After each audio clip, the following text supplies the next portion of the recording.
Kanin is life talaga mga Kanoypi kapag ganito kasarap ang ulam mo. Hello mga Kanoypi! For today's video ay magluluto tayo ng pusit recipe na siguradong mapapa-only rice ka talaga sa sobrang sarap. Sa isang kawali magpainit na tayo ng mantika. At kapag mainit na ito, igisa na natin ang luya.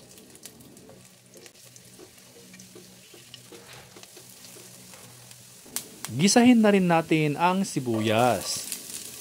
At syempre, ilagay na rin natin ang bawang. Gisahin lang natin ito hanggang ito ay aromatic. Ang sikreto pala mga Kanoypi para maamoy ng kapitbahay mong chismosa na kunwari masarap ang ulam mo o ng iyong niluluto ay maggisa lang ng sibuyas at bawang kahit ang ulam mo naman ay toyo lang at mantika. Charot! Naglagay pala ako ng siling labuyo. Mas masarap kasi ito kapag medyo may sipa. At syempre naglagay din tayo ng 1 tablespoon oyster sauce, 1/4 cup soy sauce at 1/3 cup brown sugar. Haluin lang natin ito ng maigi hanggang sa matunaw ang brown sugar.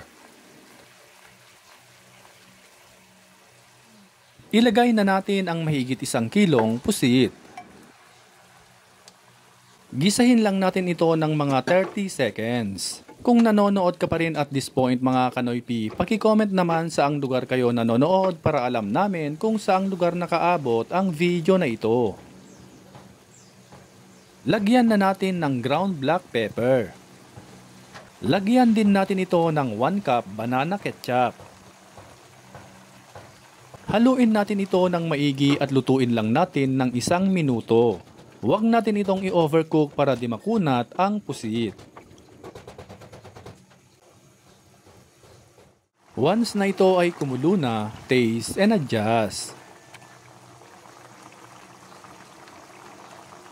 Kung okay na ang lasa, ilagay na natin ang onion leaves. Patayin na rin natin ang apoy at haluin natin bago natin ito hanguin.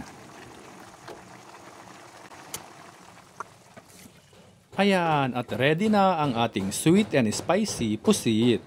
Kalimutan muna ang diet kapag ganito kasarap ang ulam mo dahil mapapa-only rice ka talaga at gaganahan kang kumain sa sobrang sarap.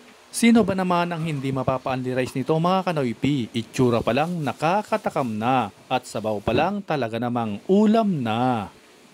Shoutout nga pala kay Ma'am Vicky Huser from Switzerland, Jinky Amistoso of San Isidro, Tabogon, Cebu, at kay Ma'am Edna Cubillas B. Henry, ang ating star sender. At sa lahat ng ating avid followers and viewers worldwide, maraming salamat po sa inyong walang sawang pagsuporta at panonood. At kung bago ka pa lamang dito sa aming page, ay mag-follow ka na para updated ka lagi sa aming bagong recipe.